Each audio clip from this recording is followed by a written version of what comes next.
재고자산의 원가 결정 방법 배우도록 할게요. 자, 이제 원가 결정이라는 얘기는 이제 숫자를 셌는데 이것의 가격이 얼마냐. 팔려나간 것의 숫자는 알겠는데 그것의 가격이 얼마짜리냐. 또 남아있는 것의 숫자를 알겠는데 가격이 얼마짜리냐. 이 얘기를 해야 되는 거는 지금 내가 사온 새우깡 예를 들었죠. 이 새우깡이 항상 가격이 똑같으면 좋은데 1월 1일에 사왔을 때 새우깡이 1,000원. 뭐 2월 1일에 사왔을 때는 하나당 가격이 2,000원. 매입한 금액이에요. 3월 1일에 사는데 하나 3,000원이에요. 그러니까 서로 다른 게 문제가 있다는 얘기죠. 그래서 뭐 이 중에 어느 한 물건을 4월 1일에 하나를 팔았는데 2,000원에 팔아요. 그러면 이걸 팔았다 그러면 1,000원의 이익이 남는 거고 이걸 팔았다 그러면 본전인 거고 이걸 팔았다면 손해야. 그래서 어떤 것을 팔았다고 해야 될 것이냐 결정을 해야 돼요. 그래서 첫 번째 방법이 뭘 판 걸 팔았다고 하면 되는 거 아니야? 이거 팔았잖아. 이거 팔았다. 이렇게. 이제 이게 팔리면 이게 나머지가 재고가 되는 거죠. 하나라면. 그래서 팔린 걸 팔았다고 하는 방법이 개별법인 거예요. 그냥 다 관리를 해. 이렇게. 하나, 이거 팔렸다, 나갔다, 이렇게. 그 다음에, 그러기에는 거래량이 너무 많고, 재고자산의 숫자도 많고, 금액도 별로 차이도 안 나. 뭐 새우깡이 하루아침에 1,000원짜리가 2,000원 되고 그러지도 않고, 그냥 1,000원짜리가 단가 계산이 1,001원이 되거나 1,000.5전이 되거나 이렇게 되지도 않아. 그러면 그렇게 하지 말고 가정을 합시다. 그게 이제 원가 흐름의 가정이에요. 이렇게 물건이 어떻게 흘러갔을 거냐. 먼저 사온 새우깡을 먼저 판다. 이렇게 일반적으로. 그러겠잖아요. 그럼 이게 먼저 돌았으니까 이거 팔리고 이게 남은 거야. 이게 선입선출법이라고 하고 거꾸로 나는 나중에 들어온 걸 먼저 판다. 그러면 이게 먼저 팔린 거고 이 나머지가 남는 거지. 그 이제 업종에 따라서 보통은 일반적으로는 선입선출법을 쓰겠는데 뭐 어떤 업종은 우리 회사의 물량 흐름이 선입선출법과 다른 방법이 있잖아요. 예를 들면 이렇게 할 수 있지. 사료 이렇게 돼지들 먹이는 사료가 이렇게 해서 쭉 나올 텐데요. 원료를 여기서 부어. 그럼 여기서부터 먼저 있는 게 먼저 먹을 거 아니야, 돼지들이. 그럼 이거는 선입선출법을 쓰는 게 맞고 어떤 사람은 사료를 이렇게 부어서 바가지로 퍼서 써요. 그럼 예전에 깔린 것들은 보다는 새 것을 먼저 쓰잖아요. 이런 사람은 후입선출법이 맞겠고 이렇게 하는 방법. 그 다음에 뭐 그렇게 할 필요 있냐. 그냥 다 평균을 내자. 뭐 세 개를 다 더해가지고 나누기 3개 하면 평균 단가가 나오지 않냐 하는 방법이 평균법인데 두 가지가 있죠. 들어올 때마다 계속 섞을 거냐. 그러니까 얘 들어오고 얘 들어오자마자 한번 섞어. 단가를 바꿔. 그 다음에 또 딴 애 들어와서 또 섞어. 이렇게 하는 이동평균법.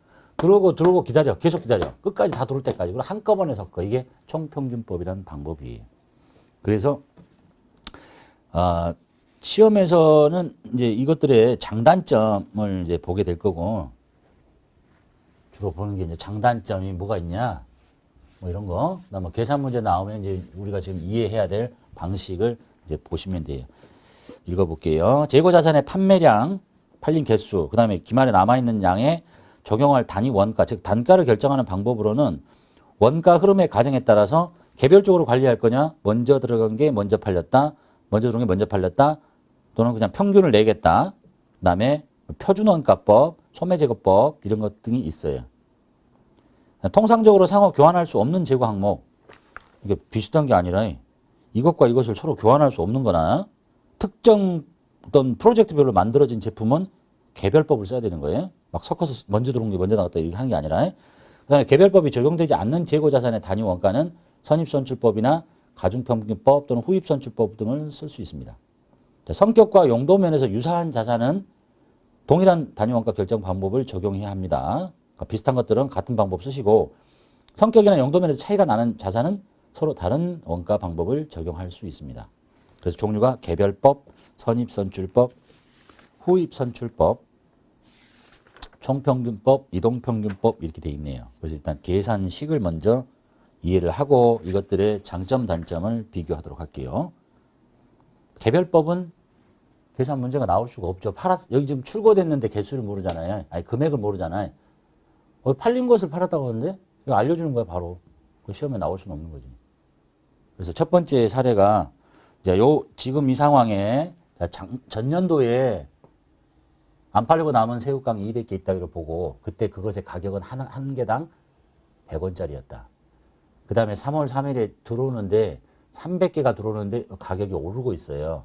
재고자산 이렇게 물건 사오는데 이게 지금 물가가 좀 오르고 있는 상황이죠.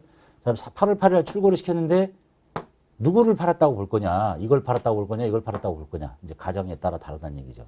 개별법은 이거를 200개 팔고 이걸 200개 팔았어요. 그럼 이거 계산하면 끝인 거지. 그 다음에 입고 또 300개 들어오는데 이번에 가격이 또 오르고 있어요. 그 다음에 또 출고를 했는데 이건 단가를 어떻게 할 거냐 하는 상황을 볼게요. 그래서 이제 첫 번째 선입선출법 가정에서 매출 원가를 계산해 보십시오라고 돼 있죠. 자, 이제 이게 팔린 것은 단가 곱한 게 매출 원가인 거야. 이거를 120원짜리를 뭐 2,000원에 팔든 1,000원에 팔든 그건 상관없는 거고. 첫 번째가 선입선출법이니까 봅시다. 자, 선입선출법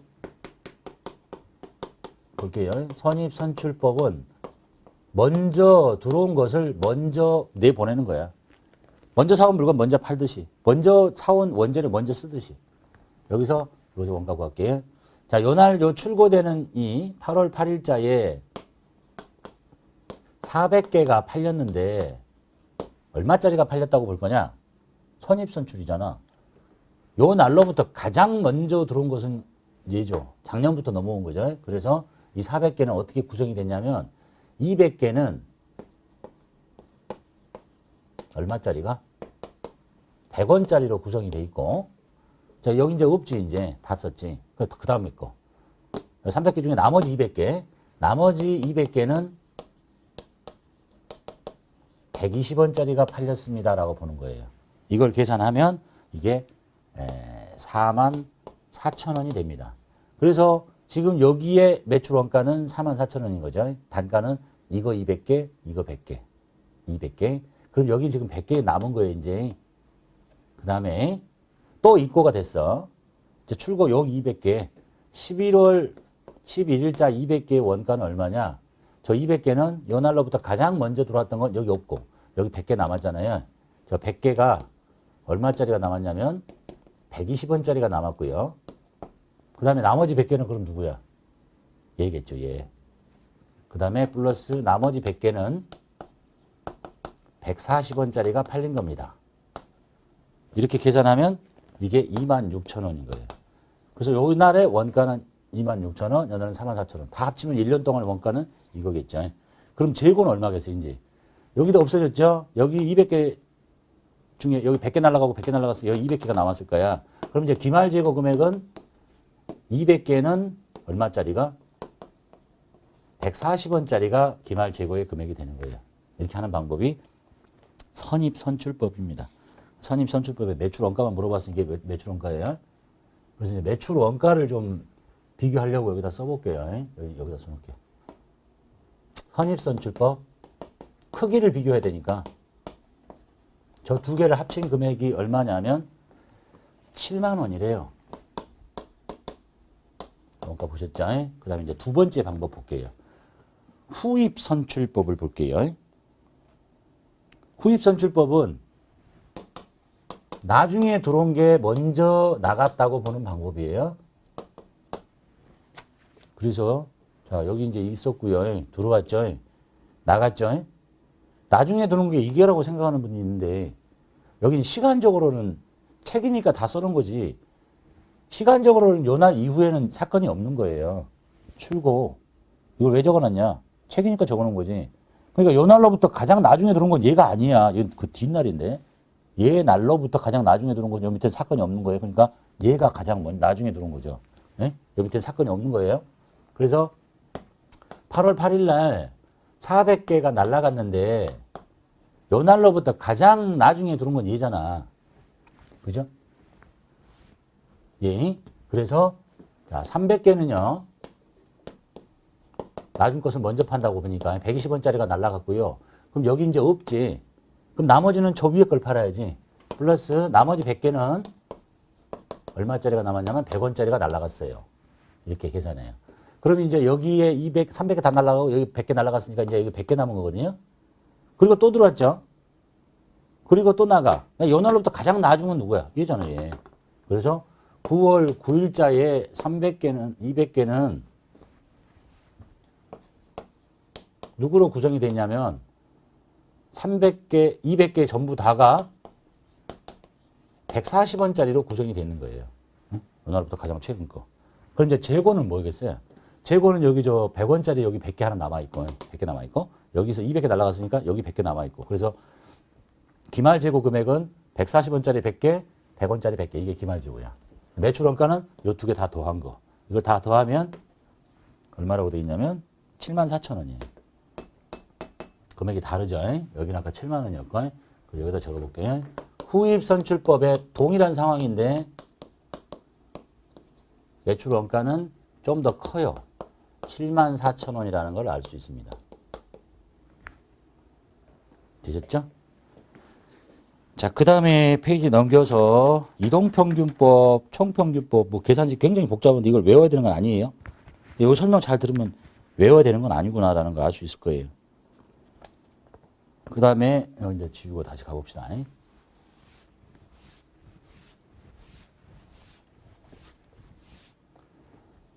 상황 똑같은 거 봅시다. 200개 100원짜리, 300개 120원짜리, 400개 날라갔고 300개 140원짜리, 200개.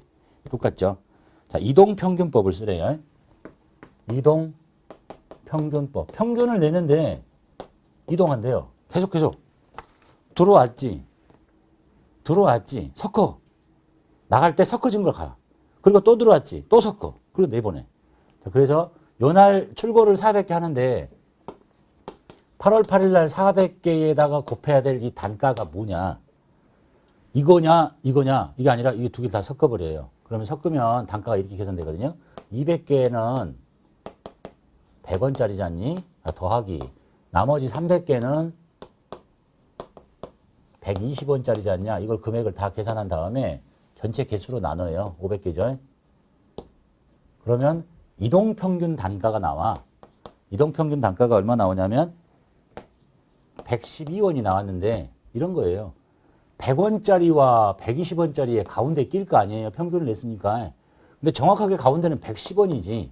근데 이쪽에 개수가 좀 많잖아. 그러니까 110원인데 120원 쪽에 가까운 거야. 이렇게. 112원이 됐어요. 그러면 이날에 나가는 것의 가격은 얼마야? 400개가 나왔잖아요. 곱하기 112원을 하면 돼. 이날의 매출 원가가 되는 거예요. 금액은 44,800원 서 있고. 자, 그 다음에 이제 봐봐요. 요거 한번 평균을 섞어버렸잖아요. 이것의 평균 단가가 이제 변한 거야. 112원짜리로. 근데 얼마 남아 있어요? 500개 중에 400개 날라갔으니까 100개밖에 안 남았잖아. 그죠? 자, 이제 112원짜리 100개 남아있는 거야. 다 팔리고. 근데 140원짜리가 다시 또 들어와요. 섞어. 그래서, 100개는 112원짜리고요. 그리고 새로 들어왔죠. 300개는 140원짜리야. 이걸 두 개를 다 더해가지고 400개로 다시 나눠. 그럼 이제 이동평균 단가가 또 나오는 거죠. 112원과 140원의 사이.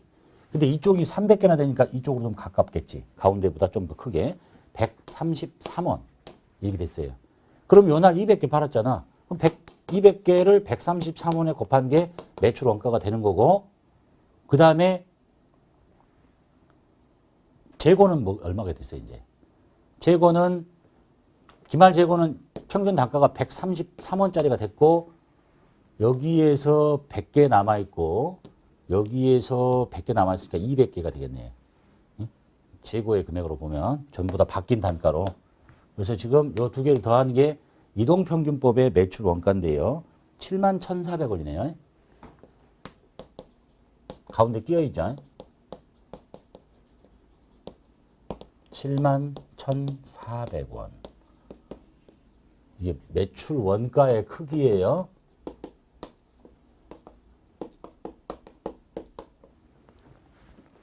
마지막으로 총평균법 볼게요. 그래서 이제 이동평균법의 산식을 보면 이동평균 단가 구해잖아요. 요거 설명한 거예요. 매입 직전의 재고 금액. 요거 사오기 직전의 재고 금액은 이거잖아. 그죠? 그 다음에 근본의 매입액. 요거. 나누기 매입 직전의 재고 수량. 200개.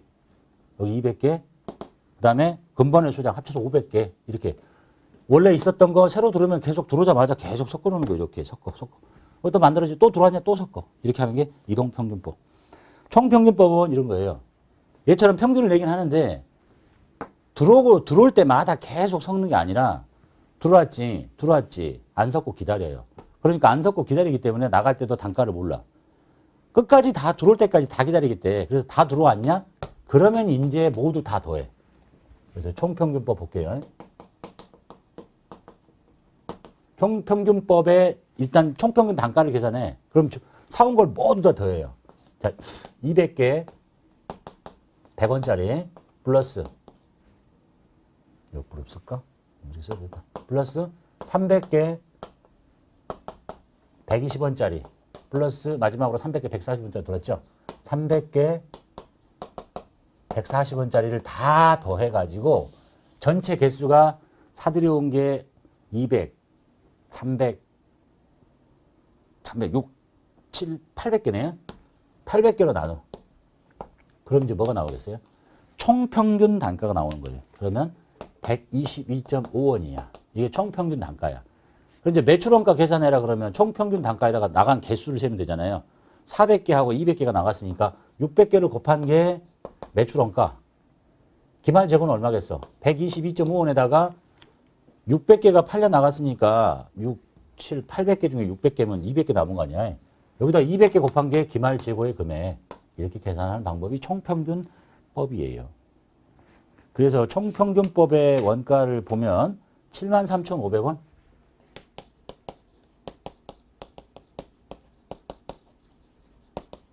73,500원. 지금 이렇게 돼 있어요. 그래서 이제 뭘 보려고 하는 거냐면 이제 그래프를 통해서 봅시다. 지금 이 상황이 무슨 상황이냐면 물가가 지속적으로 상승하는 상황이에요. 지금 재고자산의 금액이 오르잖아요. 그래서 이제 이걸 이해하실 때 이렇게 보시면 돼요. 그래프로 가장 단순하게 보면 여기가 시간이야. 여기 앞에가 먼저죠. 선. 그 다음에 뒤가 후잖아요. 이렇게. 그 다음에 이거 이제 가격이거든요. 값이 올라. 그래서 물가가 지속적으로 상승한다는 얘기는 오늘 사왔을 때는 100원짜리였고, 뭐 처음에 100원짜리였고, 그 다음에 좀 이따 사왔더니 이게 120원짜리고, 좀 더 이따 사왔더니 140원짜리고, 이렇게 올라간다는 얘기. 이렇게. 이렇게. 이런 상황에 매출 원가의 크기를 물어보기도 하고, 뭐 기말 재고의 크기를 물어보기도 하고, 이렇게 물어봐요. 그럼 이제 여기 봅시다. 여기 방금 봤잖아. 지금 물가가 상승하는데 매출 원가가 가장 큰 거는 누구야? 후입선출법이잖아요. 가장 작은 애는 얘고. 이해됐죠? 그 다음에 매출 원가의 크기를 비교하고, 그 다음에 또 뭐도 물어보냐면, 기말 재고의 크기를 물어보기도 하고, 순이익의 크기, 매출 총이익의 크기. 우리 저기 요거 아시죠? 매출액에서 매출액은 일정하다는 가정하에서 매출 원가를 빼는 게 매출 총이익이니까 이 매출 원가가 작으면 뺄 게 작으니까 여기가 커지는 거잖아요. 얘가 크면 뺄 게 크니까 얘가 작아지는 거고. 그러니까 정반대죠. 매출 원가가 작은 것이 매출 총이익이 제일 큰 것이 되는 거고. 예? 이해되시죠? 자, 그래서 이제 이거를 보시면 이제 순서는 봤어요. 보니까 이렇게 되네요. 매출 원가가 가장 작은 것부터 보면요. 선입선출법이 제일 작아요. 근데 이제 이 그림으로 이해하시면 저 숫자를 비교를 할 수는 없는 거니까 문제마다 틀리게 나오는데 어떻게 숫자를 갖고 배우겠어요? 자, 물가가 이렇게 지속적으로 상승합니다. 저거 100원짜리, 120원짜리, 130원짜리죠. 자, 선입선출법은 먼저 들어온 걸 먼저 팔아요. 자, 파는데 이걸 팔고 이걸 팔아. 그럼 이게 재고인 거지. 그러면 매출 원가가 싼 것이 팔려 나가잖아요. 그러니까 매출 원가 제일 작은 거야. 근데 후입선출법은 나중에 들어온 걸 먼저 팔아. 비싼 거를. 이걸 팔아 먼저. 그리고 이걸 팔아. 그리고 이걸 남겨. 그러니까 이거보다 이게 훨씬 비싸니까 매출 원가가 가장 큰 거예요. 저기 보셨듯이. 자, 그러면 이제 평균법은 둘 다 평균을 내는데 시험에 어렵게 나오면 그냥 평균 이렇게 하는데 선입선출법하고 가까운 게 이동평균이고 그 다음이 총평균이고 후입선출이야. 선입선출법, 후입선출법은 정반대니까 완전히 반대쪽에 있고 이동평균법, 총평균법 가운데 껴있는데 어렵게 나오면 여기 이동이냐 평균이냐 아니 총이냐까지 나올 수 있는 거니까 이렇게 생각하시면 돼요. 이동평균법이 선입선출법에 가까워요. 왜 그러냐면 자, 선입선출법은 제일 싼 거를 그냥 다 팔아버리잖아요. 근데 이동평균법은 싼 거에다가 120원짜리 하나 들어왔잖아요. 그럼 일단 섞어요. 섞어서 팔아. 또 들어오면 섞어서 팔아. 그러니까 일단 아주 비싼 것까지 섞지는 않는다는 얘기죠. 근데 총평균법은 들어왔냐? 들어왔지. 나간다고 기다려. 끝까지 기다려. 다 들어올 때까지. 그러니까 완전히 비싼 거 다 들어올 때까지 더 하니까 이 후입선출법 쪽에 가까운 거예요. 이해되셨죠? 이렇게 외우셔야 돼. 그래서 이제 여기 보셨듯이 요 그래프를 가지고 이제 아주 그냥 단순하게 빠른 순서대로 갈게요. 매출 원가의 크기를 볼게요. 누가 매출 원가가 가장 큰가를 그냥 상식적으로 빨리빨리 알아내야 돼. 자, 물건 이런 상황인데 매출 원가가 제일 크려면 뭐야? 비싼 걸 팔아야 되잖아. 여기죠, 여기. 요걸 팔면 돼. 요걸 파는 방법이 뭐야? 후입선출법이잖아요. 후, 총, 이동, 선입이야. 이거잖아요. 후, 총, 이동, 선입. 이렇게 됐죠? 자, 그 다음에 이제 매출 원가가 아니라 매출 총 이익의 크기를 볼게요. 매출 총 이익이 누가 제일 크냐? 매출 총 이익은 매출액에서 매출 원가를 뺀 것의 크기죠. 이게 커지려면 매출 원가가 작아야 돼. 맞죠? 매출 원가가 작은 걸 찾아. 누구를 팔아야 돼, 그럼? 싼 걸 팔아야지, 앞에 거를. 그래야 매출 원가가 싸지지. 그러면 이거는 선입, 이동, 총, 후입이라고 알 수 있습니다. 이것은 곧 단기 순이익의 크기하고 똑같은 거죠. 다른 변화가 없으면 밑에가 바로 순이익이니까. 그 다음에 재고자산의 크기를 물어봐요. 기말재고. 기말재고의 크기를 비교하십시오. 남아있는 게 제일 비싸면 큰 거죠. 자, 남아있는 게 비싸지려면 싼 걸 팔면 되잖아요. 싼 거를. 그래야 이게 남아있을 거니까. 이게 뭐야? 선입이잖아. 선, 이, 총, 후. 이렇게 하시면 되겠다. 됐죠? 보통은 이제 이렇게 출제가 되는데 재수없게 또 이렇게 낼 수도 있어요. 물가가 하락한다고? 그럼 이렇게 그려, 그래프를 머릿속에서. 금방 찾아낼 수 있나 봅시다. 매출원가 크기 볼까요? 총이익의 크기, 재고의 크기. 이 그래프만 잘 정리하시면 된다니까. 매출원가가 크대요. 자, 이렇게 내려가고 있는데 매출원가가 크려면 비싼 거 파면 되잖아. 비싼 게 누군데? 여기 앞에 있는 거잖아요. 선, 이, 총, 후. 그 다음에 매출 총이익의 크기. 매출 총이익이 크려면 매출원가가 작아야 되잖아. 원가가 작으려면 싼 거 팔아야지. 이거 나중에 것부터 팔면 되겠네요. 후, 총, 이, 선. 자, 기말재고의 크기. 기말재고가 비싸려면 싼 걸 팔면 되잖아요. 비싼 걸 남겨놓으면 돼. 이게 비싼 거지. 저걸 남겨놓으려니까 이쪽부터 팔면 되잖아요. 뒤쪽부터 이렇게. 그럼 후입이네. 후, 총, 이, 선. 이렇게도 출제가 되더랍니다. 이게 이제 재고자산의 단가 결정 방법에서 배워야 되는 얘기예요. 요걸 이제 주로 물어보기도 하고, 그 다음에 그 각각의 방법의 장단점을 물어보기도 하니까 장단점만 정리하시면 되겠네요. 내용 보셨으니까 장점, 단점은 금방 찾을 수 있을 겁니다. 첫 번째, 개별법에 대한 장점, 단점 볼게요. 자, 개별법은 진짜 팔려나간 걸 팔렸다고 하는 거야. 그러니까 이것은 물량 흐름이 실제 물량 흐름이다 이런 얘기지. 진짜 판 걸 팔았다고 하는데 이렇게. 그리고 수익과 비용이 정확하게 대응이 돼서 정확한 이익을 계산할 수 있다. 자, 현재 팔린 수익에 진짜 팔려나간 것에 원가를 그대로 갖다 대는 거니까 정확하게 수익과 비용이 정확하게 대응이 된다. 잘 정확하게 대응이 됐다라고 보는 방법이고, 그 다음에 이 방법의 문제점은 재고자산의 종류도 많고 숫자도 많고 거래가 빈번해요. 그러면 적용하기가 불가능하다. 그러니까 정말 좋은 방법인데 이론적으로 가장 이상적인 방법이잖아요. 이상적인 방법. 아주 좋은 방법이지만 재고자산의 숫자도 많고 뭐 금액도 별로 차이도 안 나고 거래량도 많고 그러면 적용하기가 곤란하다. 근데 요즘은 기술이 발달하면 적용할 수도 있죠. 요즘 뭐 물건 들어올 때 다 바코드 찍고 나갈 때 다 바코드 찍고 이렇게 하면 그렇다는 얘기고요. 그 다음에 선입선출법을 볼게요. 선입선출법과 후입선출법은 정반대의 성격을 갖고 있을 거예요. 선입선출법과 후입선출법을 비교해 볼게요.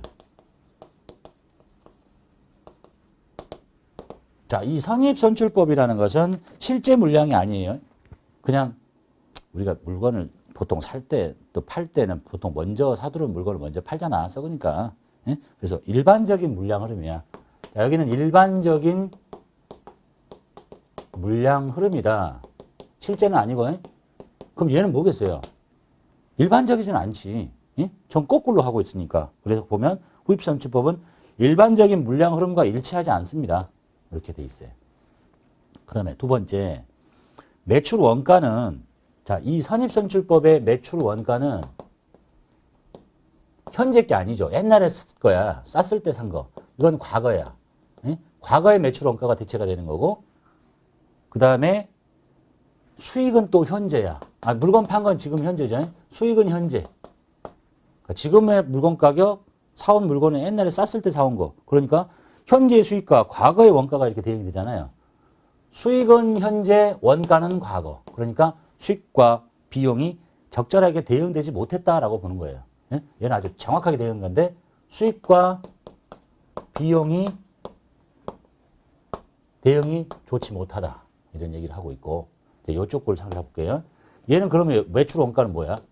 얘는 매출 원가는 얘가 가장 최근 걸 팔잖아요. 저 현재지.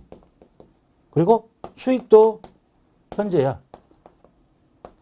그러니까 이 방법보다는 못하지만 얘가 그래도 얘보다는 수익 비용 대응이 조금은 더 잘 됐다라고 볼 수 있는 거죠. 정확하진 않죠. 여기는 퍼펙트지만. 그래서 후입선출법의 동그라미 2번 보면 매출 원가는 현재로 계상돼서 현재의 수익에 현재의 원가가 대응이 되니까 수익 비용 대응이 적절하게 이루어졌다. 얘보다는 훨씬 더 라고 얘기하는 겁니다. 그 다음에 다시 위로 올라가서 이 방법은 물가가 상승하면 물가가 상승한다? 물가가 상승한다. 이렇게 올라가요. 그러면 저기 싼 걸 파니까 순이익이 커져요. 순이익이 크게 계상되는 방법이야. 뭐에 비해서? 이런 것들에 비해서. 높게 계상이 돼요. 그래서 밑에 다시 후입선출법 보면 얘는 정반대로 물가가 상승하면 순이익이 어떻게 되는 방법이에요? 순이익이 작아지지. 작게 계상이 되는 방법이다. 라는 얘기. 다시 위로 올라가서 그 다음에 이제 기말재고 얘기하는 거예요. 얘의 기말재고는요. 안 팔리고 남아있는 물건은 언제 거야? 옛날 거 팔았으니까 가장 최근 것이 남아있는 거죠. 그래서 기말재고는 최근 게 남아있으니까 시가에 가깝다. 지금 현재 가격에. 기말재고는 최근에 구입한 원가로 보고되므로 재무상태표상의 재고자산가액은 시가에 가깝다. 그럼 얘는 뭐겠어요? 정반대겠지. 얘는 가장 최근 걸 팔아버리고 옛날 게 남으니까 기말재고가 시가에 가깝지 않다. 응? 오래된 걸로 그러니까 낮게 계상이 된다. 이런 얘기네. 이렇게 구분해 볼 수 있다라는 얘기입니다. 자, 그리고 이제 여기까지가 전체적인 얘기고 참고해 보시면 소매제고법이라는 게 있는데 객관식이 한번 출제됐기 때문에 이거 이제 계산 문제를 풀자는 건 아니고 시험 문제에서 소매제고법은 어떤 업종에서 쓰는가 그 정도만 보시면 돼요. 즉 이렇게 실제로 하는 원가 방법을 결정하기 어려운 엄청난 양의 재고가 많은 유통업종에서 사용할 수 있는 방법이라고만 보시면 되는데 잠깐 읽어볼게요. 소매재고법은 판매 가격을 기준으로 평가한 기말 재고액. 그러니까 예를 들면 이 물건의 판매 가격이 10,000원이야. 예? 원래 판매 가격으로 재고를 파악하면 안 되죠. 원래 취득한 가격으로 해야지. 근데 그렇게 할 수가 없다니까. 너무 많아가지고. 그러면 판매 가격을 기준으로 평가한 기말 재고 금액에다가 요거를 구입 원가, 사온 원가 또는 판매 가격 및 판매 가격 변동에 근거해서 산정한 원가율. 여기다가 원가율을 산정하라는 거예요, 이제. 팔 때는 10,000원짜리인데 이렇게 원래 사온 그 가격과 그 판매 가격의 변동 및 이것을 근거해서 원가율을 산정했더니 원가율이 한 80%쯤 된다 칩시다. 그럼 이 금액에다 이걸 곱해가지고 이게 기말 재고라고 이렇게 한다는 얘기예요. 이렇게 정확한 건 아니죠. 자, 그래서 기말 재고 원가를 결정하는 방법인데 이 방법은 실제 원가가 아닌 지금 추정인 거예요. 추정. 원가율을 추정했기 때문에 추정해온 원가 결정 방법으로 원칙적으로는 많은 종류의 상품, 이게 이제 시험에 나왔다는 얘기죠. 많은 종류의 상품을 취급해서 실제 원가에 기초한 원가 결정 방법을 사용하기가 곤란한 유통업종. 경우에서만 사용할 수 있고 또 그러한 방법으로 평가한 결과가 지금 이렇게 나온 이 결과가 예? 실제 원가와 유사한 경우에만 편의상 사용할 수 있는 방법이다. 소매제고법이라는 게 있더라라고 들어놓으시면 되겠네요. 계산 방법을 배워야 될 필요는 없고 객관식을 대비해서 출제가 됐으니까 한번 봐두시면 되겠습니다.